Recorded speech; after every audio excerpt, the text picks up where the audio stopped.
What's up guys? Kumusta kayo? It's me again, Joseph Kate. So for today's video guys, let's talk about PNB Zelo Mastercard credit card ni PNB. So tulad ng sabi ko, when we say PNB guys, it stands for Philippine National Bank. So pag-uusapan natin guys yung Zelo Mastercard nila. Kasi ito yung parang best credit card ni PNB. It's because you don't have to worry about yearly membership. It's because this credit card is no annual fee for life siya. So, as is na siya, pagka-apply ninyo, tapos na-approve, wala siyang annual fee. Pero, yun nga lang, hindi siya nag-earn ng points, guys. Nais ko lang i-highlight na, since wala siyang annual fee, no points to earn din siya. Pag-uusapan natin, guys, yung perks and benefits, at saka yung kung paano mag-apply, at saka yung qualifications and requirements in applying PNB Zelo Mastercard. Pero bago yun, nais muna kitang imbitahan na mag-subscribe sa YouTube channel ko kung bago ka pa lang kasi marami pa po akong i-share ng mga tutorials, knowledge, and experience of mine in the future. Kaya naman huwag niyong kalimutan mag-subscribe para updated kayo lagi sa mga vlogs na i-upload ko. Yun lang po at sobrang maraming salamat po. So as you can see guys, ito, nakikita nyo naman, PNB Zelo Mastercard. Experience more with less fees. So nasabi siyang less fees, it's because it comes with no annual fee for life. So, sabi ko nga, pagka-apply, automatic siya no annual fee. Hindi nyo na kailangan mag-spend ng certain amount para ma-waive yung annual fee niya. It's because pagka-apply ninyo, automatic siya no annual fee. So, as you can see, hawak-hawak siya ni Ate Girl. Nakalagay is PNB cards, PNB Zelo Mastercard. With zero annual fee and low interest. No annual fee and low interest. Ito yung in-highlight niya. You can shop, dine, and travel with zero worries and zero hassle. Then, why apply for a PNB Zelo Mastercard? Zero annual fee for life, zero late payment fees. So, ito yung maganda guys kasi halimbawa, na-miss ninyo yung due date, hindi nyo nabayaran yung bill ninyo sa credit card ninyo na ito, yung mga ginamit ninyo, yung ginastos ninyo, hindi nyo nabayaran on time, nakalagay dito is zero late payment fee. Then, zero over limit fees. So, pag sinabing over limit fees kasi guys, halimbawa, yung credit limit lang is nasa 30,000, baba naman. Sabihin natin 300,000. Nakapagkaskas kayo ng 360,000. So, hindi naman siya mag-charge ng over limit fee kasi zero over limit fee siya. Low finance charge of 2.5%. O, di ba? Sa ibang credit card kasi guys, yung regular charge talaga halimbawa, hindi niyo nabayaran ng buo, yung statement balance ng credit card ninyo, 3% 'yon.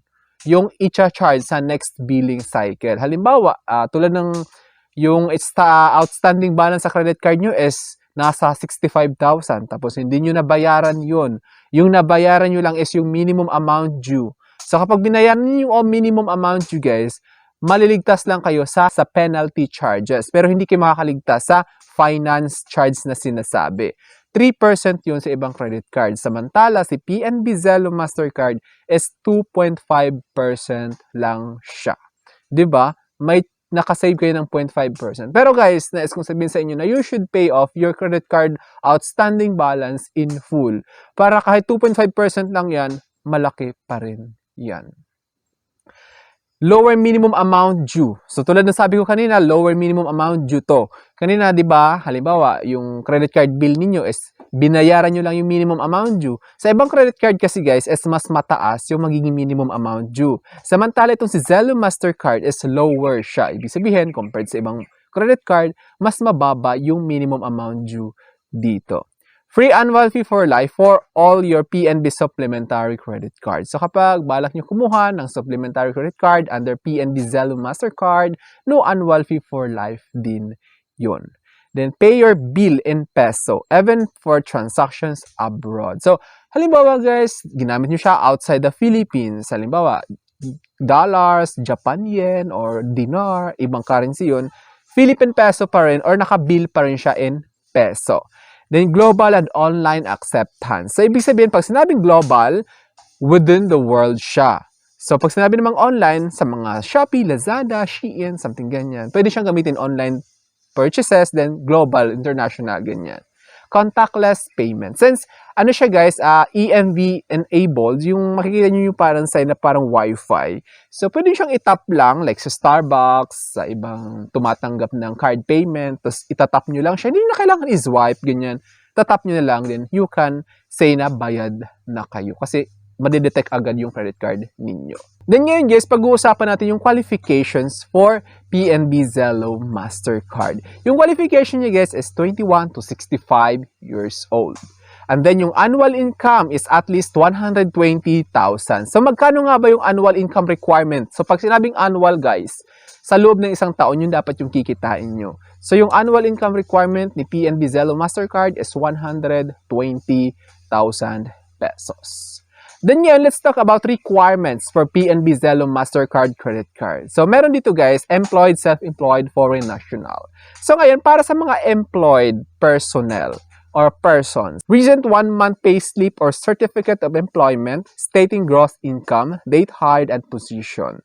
So siguro alam niyo naman, sinasabi dapat sa certificate of employment, nandun nakalagay yung gross income. Pag sinabing gross, kung magkano talaga yung kinikita nyo without deductions pa yun sa SSS, PhilHealth, something ganyan. Date hired, kung kailan nga ba kayo tinanggap sa trabaho. At saka kung ano yung position nyo, of course.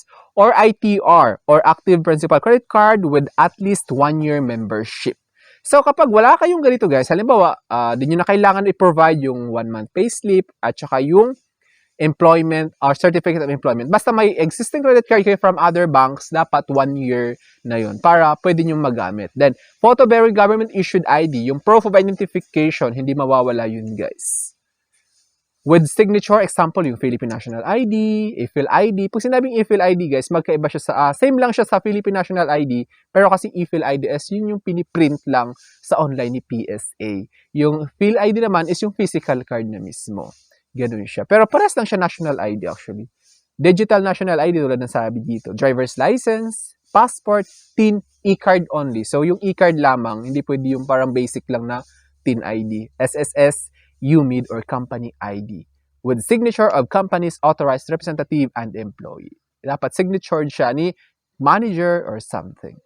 Proof of billing for non-depositor para sa mga walang savings account sa PNB. Utility bills, electricity, telephone, etc. Kahit sa PLDT, pwede din yung mga sa internet provider ninyo. Or credit card statement of account. So, syempre kung may existing credit card kayo, statement of account lang, pwede na yun. Cardholders with holdout deposits are not required to submit the documents indicated above. So, kung gusto nyo kumuha guys ng secured credit card, hindi nyo na kailangan itong mga requirements na to. Kailangan lang valid ID of course, hindi pwede yung Kapag may ipapahold kayong pera, tapos yun lang yung magiging credit limit, no? Kung magkano yung pinahold ninyo, yun lang yung para may certain amount lang, like 90%, something ganyan. Kung bawa, 15,000 yung pinahold ninyo, so nasa 12,000 lang yung magiging credit limit nun. Then yan, para naman sa mga self-employed, latest income tax return with BR stamp and latest audited financial statement. So kapag may sarili kayong negosyo, dapat pinapa-audit ninyo yung business ninyo kasi kailangan yung ITR at saka yung latest audited financial statement tulad ng sabi ko. Sa BIR yun guys yung income tax return or ITR. Photo-bearing government-issued ID, of course yung proof of identification, nabasa ko na kanina. At saka yung proof of billing of course, para sa mga non-carded or non-depositor. Cardholders with cardholders with holdout deposits are not required to submit the documents indicated above. So I think that's all for now guys. So sana may na-share ako. Don't forget to subscribe for more videos. It's me again, Joseph Kate, that says we don't have cash because we go for cashless transactions. Bye-bye!